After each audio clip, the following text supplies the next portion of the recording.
Puji Tuhan, silakan duduk. Shalom. Saya tahu kita semua punya kabar yang luar biasa. Karena memang Tuhan kita, Tuhan yang luar biasa. Kasih Yesus.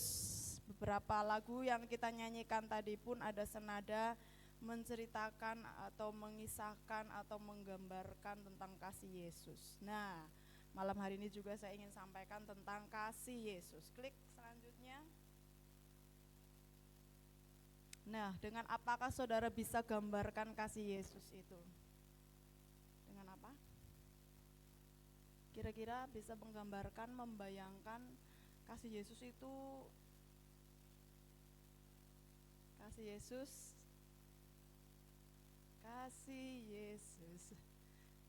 indah, oh indah. Ada banyak lagu ya tentang kasih Yesus. Apa dan bagaimana kasih Yesus itu sendiri, ya? Ada yang bisa menggambarkan kira-kira seperti apa? Oh, berarti ini tidak bisa menggambarkan tapi sudah merasakan, saking bingungnya kayak apa karena terlalu apa? Besar. Tidak bisa disampaikan dengan kata-kata. Jadi diam semua. Aduh, kayak apa sih kasih Yesus ya? Ya, itulah yang saya tahu Bapak Ibu Saudara sudah rasakan ya, kasih Yesus itu sendiri. Ya, mungkin kalau suruh digambarkan susah, tapi ada banyak lagu yang menggambarkan tentang kasih Yesus. Ya, lanjut saja. Karena sudah merasakan, sudah mengalami, saya rasa lebih paham ya tentang kasih Yesus. Matius 4 ayat 23 sampai 25. Kita baca satu perikop ini. Injil Matius pasal yang keempat ayat 23 sampai 25. Yesus mengajar dan menyembuhkan banyak orang. Yesus pun berkeliling di seluruh Galilea. Ia mengajar dalam rumah-rumah ibadat dan memberitakan Injil Kerajaan Allah serta melenyapkan segala penyakit dan kelemahan di antara bangsa itu.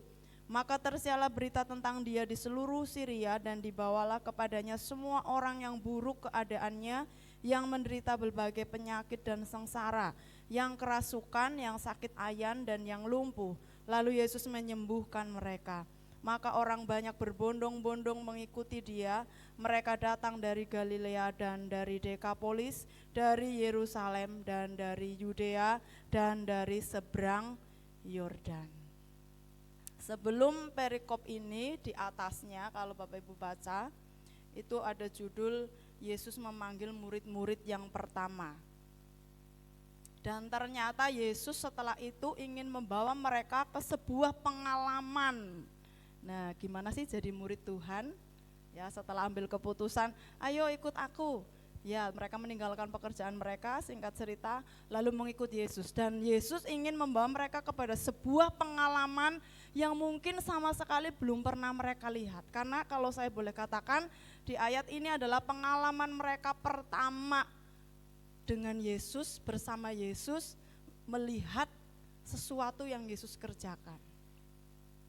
Mungkin kalau murid-murid Yesus sebagian besar ada yang nelayan gitu ya, paling tiap hari ya lihatnya ikan, terus apa lagi, jala, perahu, air gitu ya, yang mereka lihat, mereka temui itu. Tapi Tuhan mau beri sesuatu pengalaman yang tidak seperti biasa mereka lihat dan alami. Nah, kalau di ayat ini mereka ketemu atau melihat dengan apa coba? Atau dengan siapa? Kalau yang kita baca tadi, bertemu atau melihat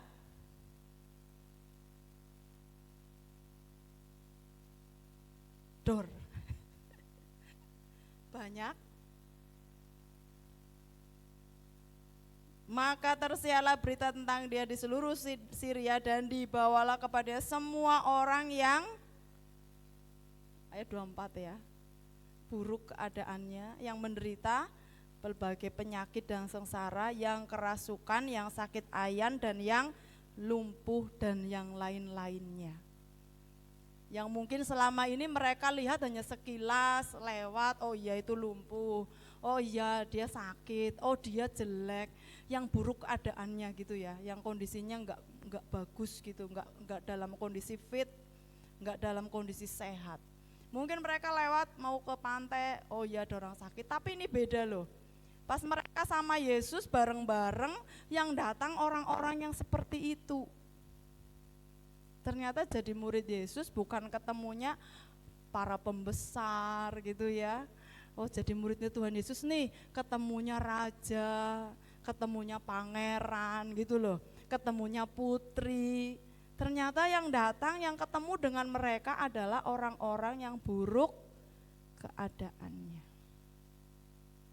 yang boleh dikatakan dijauhi oleh masyarakat karena merasa atau dianggap memiliki kekurangan.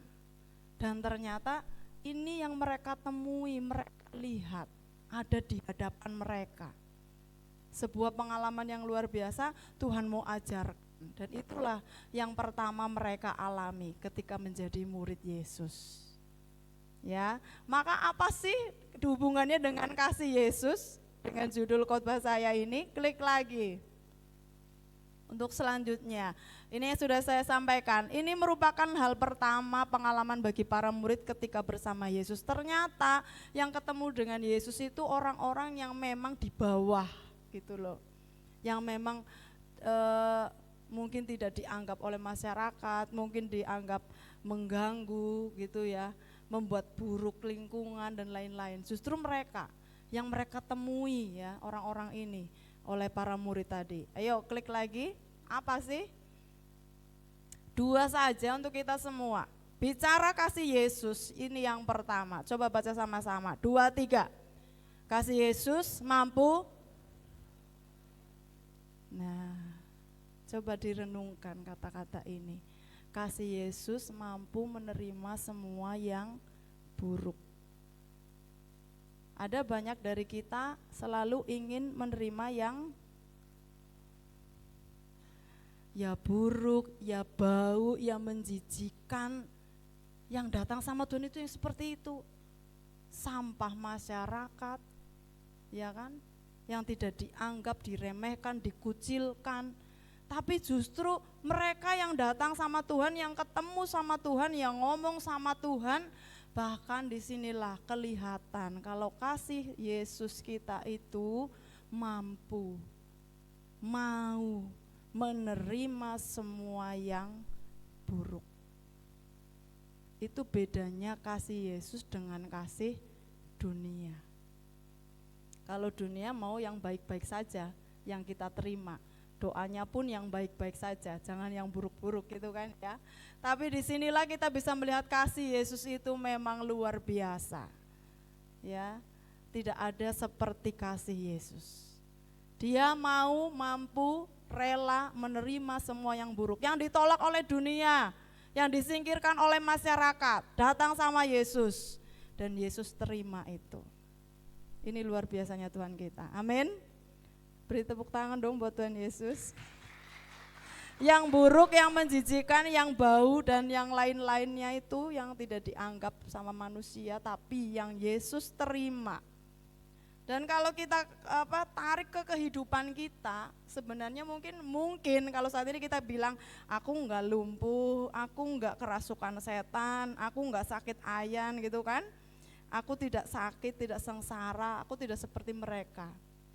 Tapi di satu sisi yang lain, sebenarnya kondisi manusia pada dasarnya buruk di hadapan Tuhan.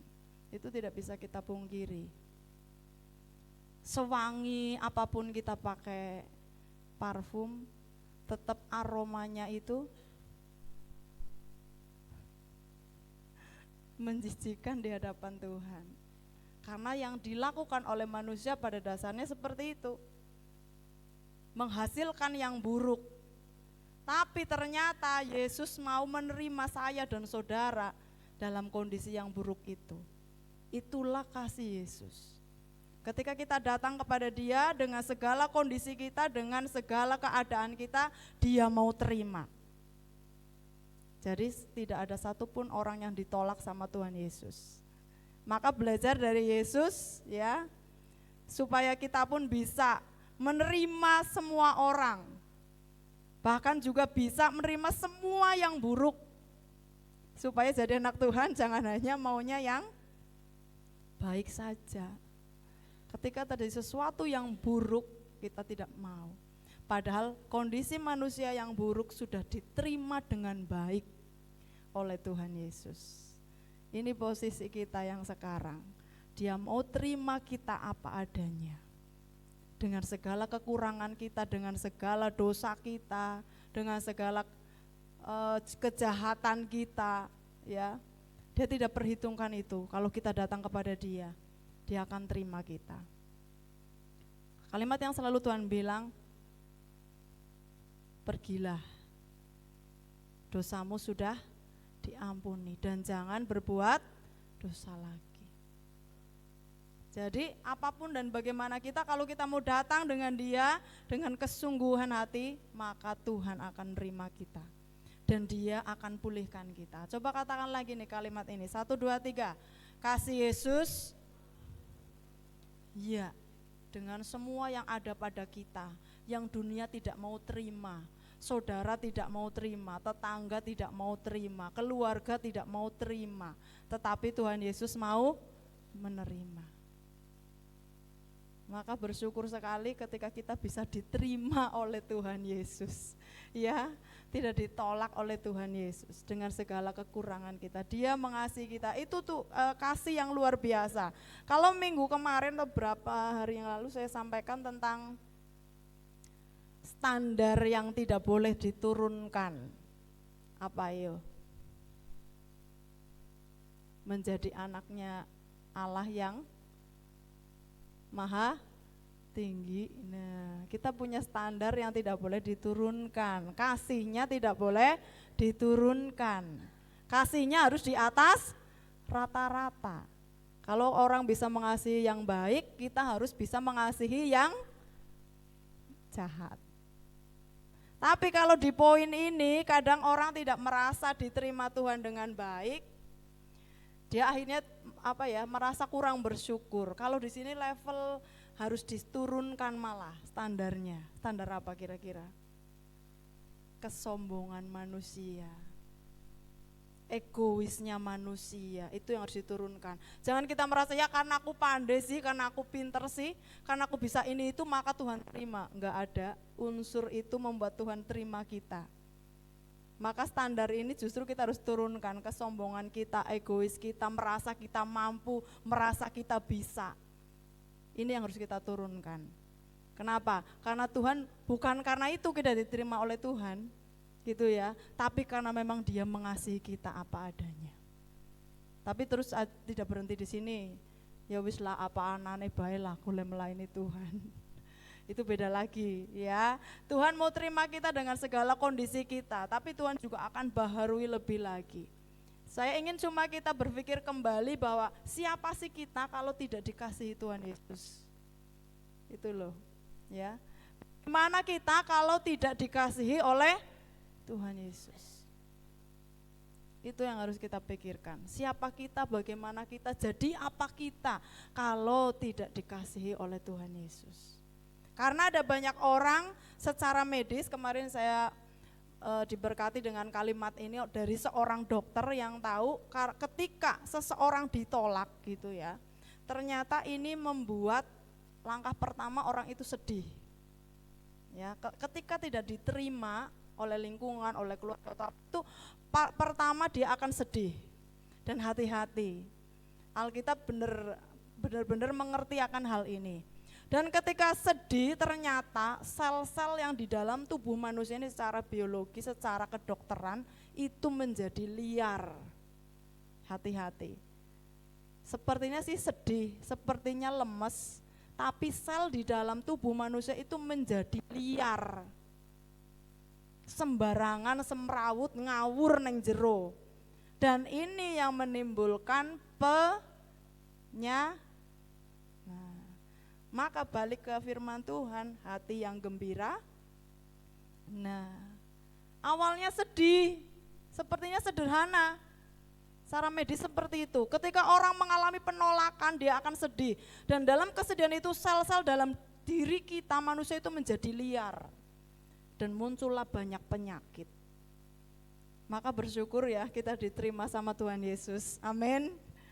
Dia akan lebih mengerti banget dalam hidup kita, jauh lebih dari kita. Dia mengerti, dia paham.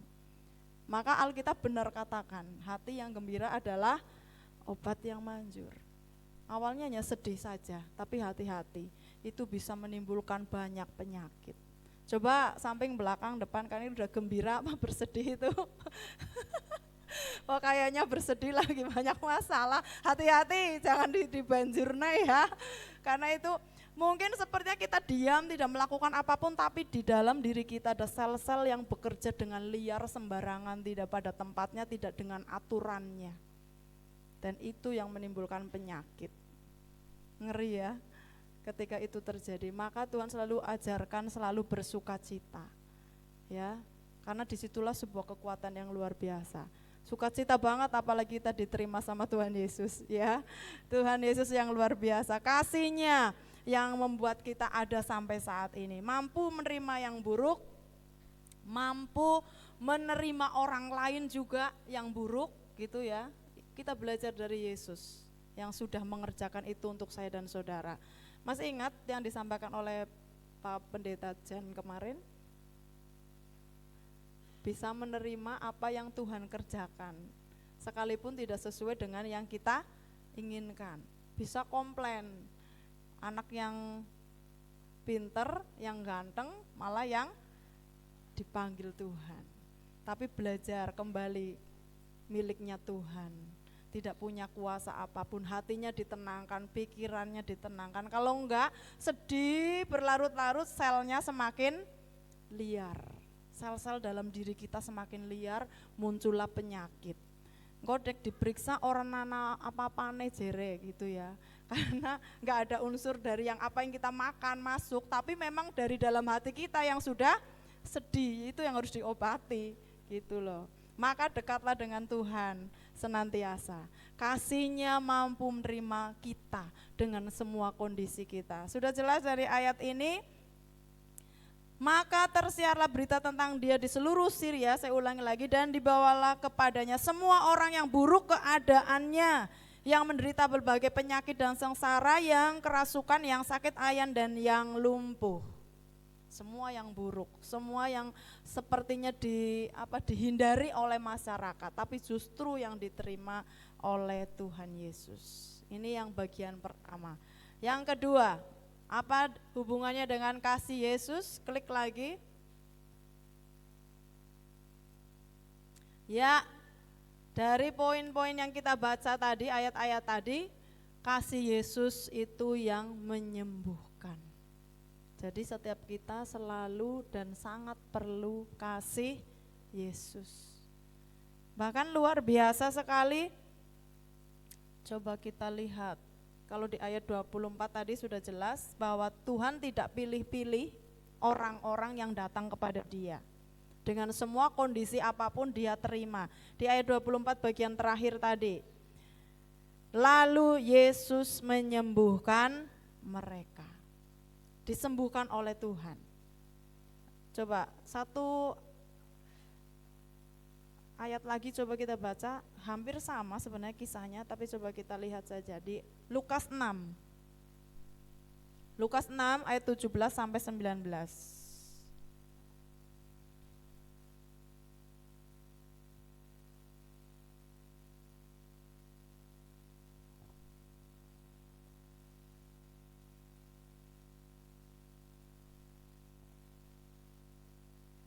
Lukas 6 ayat 17-19, Yesus mengajar dan menyembuhkan banyak orang. Lalu Ia turun dengan mereka dan berhenti pada suatu tempat yang datar. Di situ berkumpul sejumlah besar dari murid-muridnya dan banyak orang lain yang datang dari seluruh Yudea dan dari Yerusalem dan dari daerah pantai Tirus dan Sidon. Mereka datang untuk mendengarkan Dia dan untuk disembuhkan dari penyakit mereka. Juga mereka yang dirasuk oleh roh-roh jahat beroleh kesembuhan. Yang ayat 19 kita bisa baca sama-sama, 2, 3. Dan semua orang banyak itu karena ada kuasa yang keluar daripadanya dan semua orang itu disembuhkannya. Amin. Itulah kasih Tuhan. Karena dia mengasihi jiwa-jiwa yang buruk keadaannya tadi, maka dia mau sembuhkan. Supaya tidak buruk lagi, tapi jadi lebih baik. Yang sakit disembuhkan, yang lemah dikuatkan, yang bimbang diteguhkan, yang susah dihiburkan, dan seterusnya. Kasih Yesus itu yang menyembuhkan. Karena dia mengasihi saya dan saudara, maka percayalah dia juga yang menyembuhkan. Bahkan kalau di ayat yang di Matius tadi, bukan hanya segala penyakit ya, tapi juga kelemahan. Mungkin ada banyak kelemahan-kelemahan kita yang tidak bisa diobati dengan resep-resep dokter, tercanggih sekalipun. Tapi Tuhan Yesus yang bisa sembuhkan. Dia beri kekuatan baru. Seperti itu, kasihnya yang menyembuhkan kita. Dia tidak pilih-pilih, dia tidak membuat kasus masalah-masalah tertentu, penyakit-penyakit tertentu saja gitu ya. Mungkin Bapak Ibu Saudara yang sudah selesai baca Alkitab, ada enggak yang pernah baca Yesus sembuhkan kanker? Pernah enggak? Yang sudah lolos ini loh, baca Alkitab 5 kali. Kejadian sampai Wahyu, Kejadian pasal 1, Wahyu pasal 22.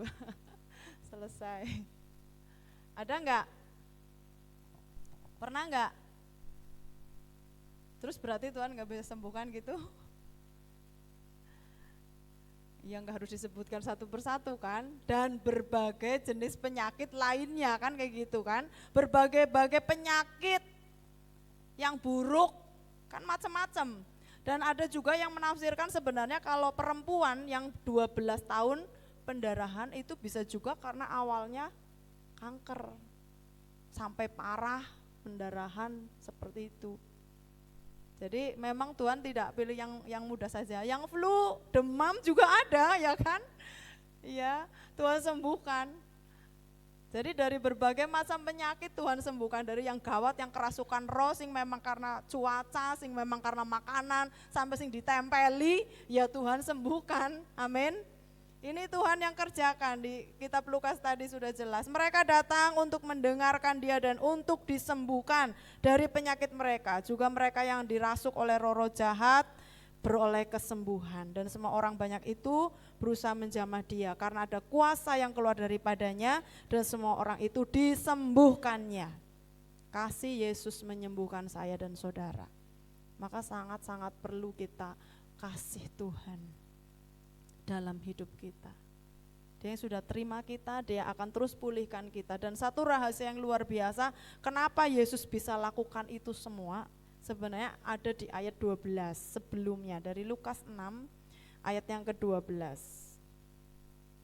Ini yang dilakukan oleh Tuhan Yesus. Kenapa sih kasihnya begitu memikat hati banyak orang? Kenapa sih kasihnya begitu luar biasa? Kenapa sih kasihnya begitu bisa mendatangkan mujizat? Sebenarnya itu ada di ayat 12. Coba baca sama-sama, 2, 3. Pada waktu itu pergilah Yesus ke bukit untuk berdoa.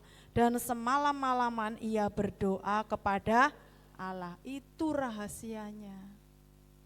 Cuma ki nek wong Indonesia mbu model Jawa mbu ngendi ora ngerti kowe jerek doa semalam suntuk. Sing suntuk wis apa? Sing doa. Aneh itu kata-kata itu. Yang bener ini doa semalam-malaman. Udah doa semalam, ya kue baline. Saya juga gumun jane itu bahasa dari mana gitu loh ya. Nek doa semalam-malaman mandan angel ya doa semalaman kayak gitu aja. Kan gini doa semalam-malaman. Perhatikan pada waktu itu pergilah Yesus ke bukit untuk berdoa. Dan semalam-malaman ia berdoa kepada Allah. Ora turu nganti esuk gitu loh maksudnya. Nek dewa kan nganti arip nganti suntuk. Balik kang gereja. Loh kenang apa? Ternyata terus ndonga nganti suntuk. Ya nggak tahu dulu itu asal kata-kata itu.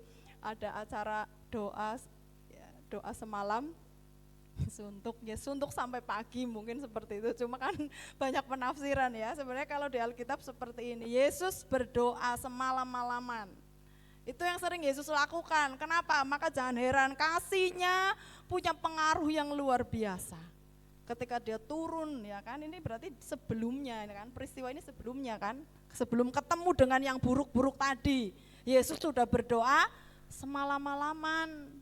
Mulane ora kaget, ora bingung nek gue ngadepi sing elek-elek gue lo mau lo. Karena sudah doa semalam-malaman. Makanya enggak kaget pas turun, loh deneng weruh kayak gitu, loh deneng weruh jin, loh deneng weruh setan gitu kan.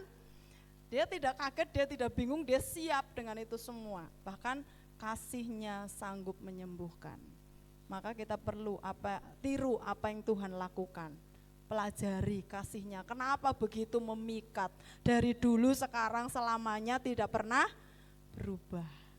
Pelajari kasihnya dan tinggal terus di dalam kasihnya. Ayat terakhir, klik. Sebagai penutup untuk saya dan saudara. Efesus 3 ayat 18.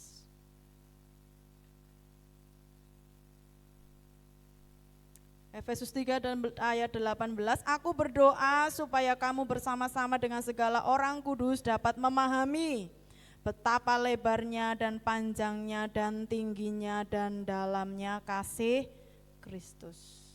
Memahami betapa lebar, panjang, tinggi dan dalamnya kasih Yesus. Dan ternyata ketika kita menyelami itu semua, hasilnya tidak terukur. Tiada terukur besar kasih setiamu Tuhan. Gak bisa disamakan, gak bisa dibandingkan dengan keindahan dunia ini. Tapi mari terus pahami dari hari ke hari, kalau aku ada sampai saat ini karena kasih Tuhan. Dan satu kalimat terakhir saya mau sampaikan untuk saya dan saudara, saya dan saudara tidak bisa hidup tanpa kasih Tuhan. Itu yang harus kita sadari.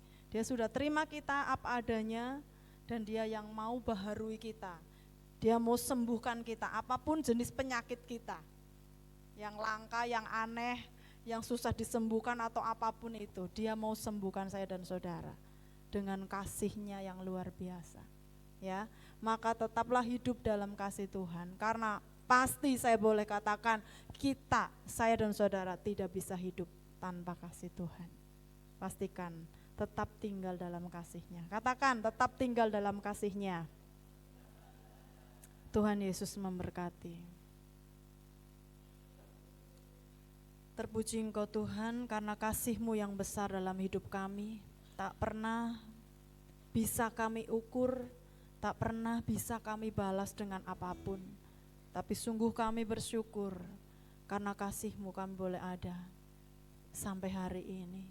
Terima kasih Yesus. Terima kasih Tuhan. Ku ada sebab anugerah-Mu. Ku ada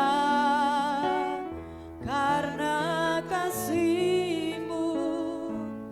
Tuhan Yesus, ku berterima kasih buat kasih rahmat-Mu. Ku ada sebab anugerah-Mu. Amin.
Bapak Ibu Saudara dikasih Tuhan, kita punya tugas setelah Tuhan mengasihi kita, setelah Dia mau menerima kita, setelah Dia menyembuhkan kita.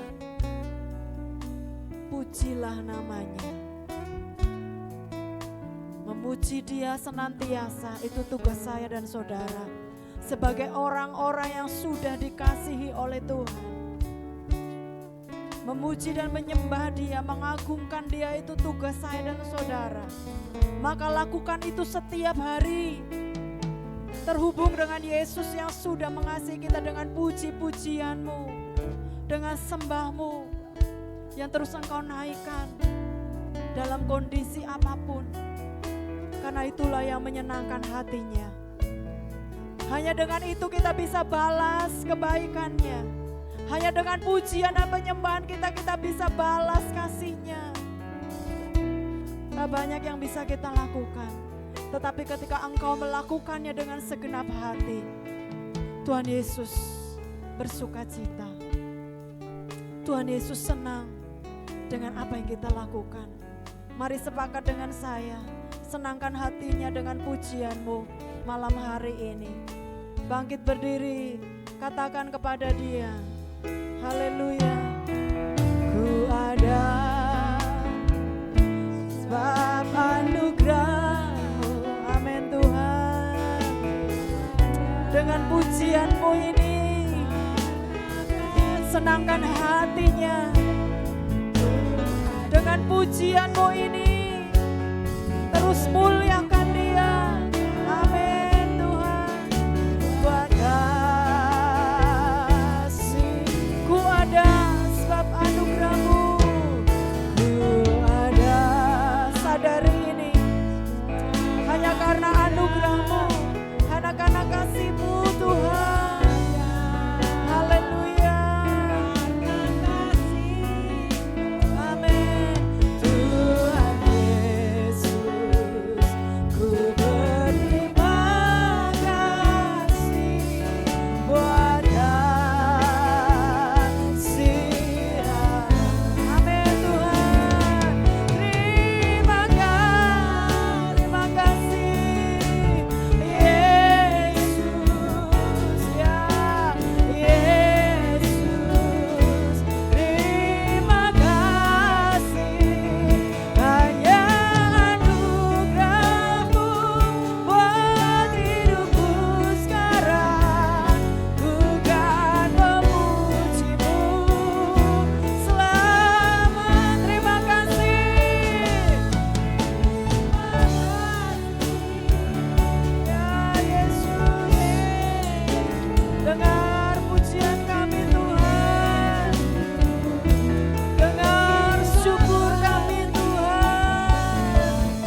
untuk selamanya, untuk selama-lamanya.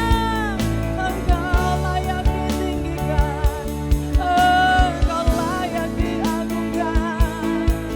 Haleluya. Yesus, Yesus, Yesus. Mungkin kau sedang mengalami kekurangan saat ini. Mungkin kau sedang mengalami banyak masalah saat ini.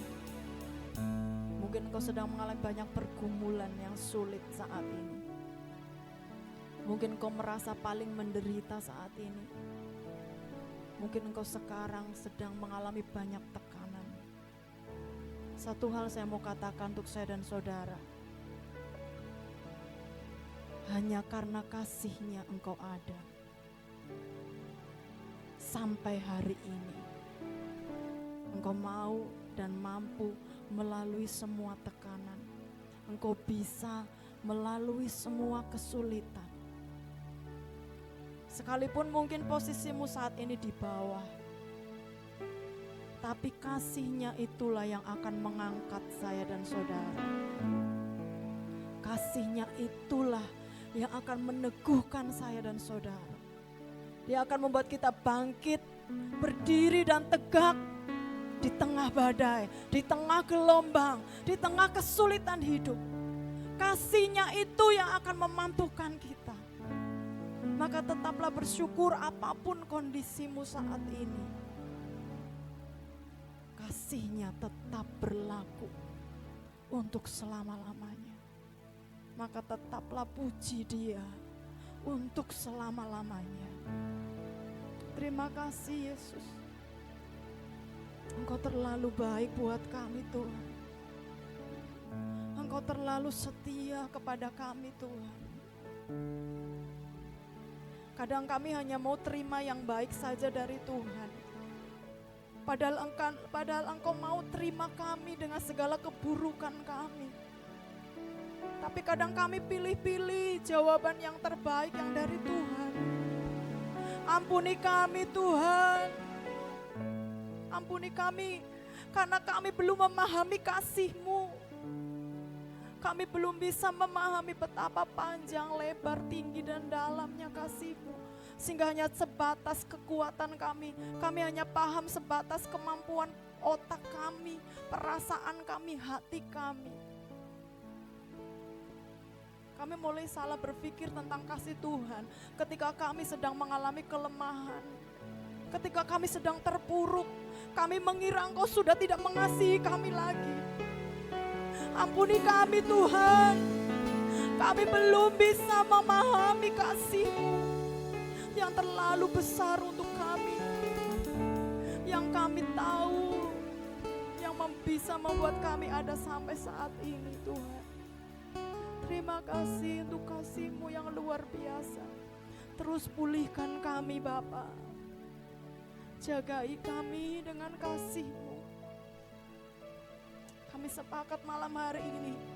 Kami mau katakan kami perlu kasih-Mu Tuhan. Kami perlu kasih-Mu Tuhan. Kami perlu kasih-Mu Yesus. Kasih yang menyelamatkan, kasih yang memulihkan, kasih yang mengangkat kami, kasih yang memampukan kami. Kami perlu kasih-Mu Tuhan. Jangan biarkan kami pergi menjauh dari kasih-Mu. Tangkap kami Tuhan, pegang kami untuk tetap tinggal dalam kasih-Mu. Sehingga dalam kondisi yang sulit sekalipun kami bisa tetap merasakan kasih-Mu. Kami bisa tetap merasakan Engkau sangat mengasihi kami Tuhan. Engkau tidak pernah meninggalkan kami. Engkau selalu ada bersama kami. Terima kasih Tuhan. Ajar kami setiap hari semakin memahami betapa besarnya kasih-Mu bagi kami. Sehingga kami boleh selalu bersyukur dan bersuka cita apapun yang kami alami. Tetap setia, kepada Allah yang sudah mengasihi kami. Bahkan sebelum kami bisa mengasihi Engkau, Engkau sudah lebih dahulu mengasihi kami. Terima kasih Bapa. Hamba-Mu terbatas dengan kata-kata. Terjemahkan lebih lagi kebenaran firman-Mu ini buat setiap kami umat-Mu. Untuk kami benar-benar merasakan luar biasanya kasih-Mu dalam kehidupan kami. Warnai terus hidup kami dengan kasih-Mu, agar kami pun ada dan berjalan bersama-sama kasih Tuhan, di dalam kasih Tuhan. Terima kasih Roh Kudus, hikmat, pewahyuan, lebih lagi Engkau berikan buat setiap kami anak-anak-Mu, dan kekuatan baru untuk kami melakukan firman-Mu ini. Terima kasih Bapa, syukur kami naikkan untuk kebenaran firman-Mu. Di dalam nama Tuhan Yesus yang sudah diberkati, sama-sama katakan amin 3 kali. Amin, amin, amin. Berikan sorak-sorai buat Tuhan Yesus. Haleluya, silahkan duduk.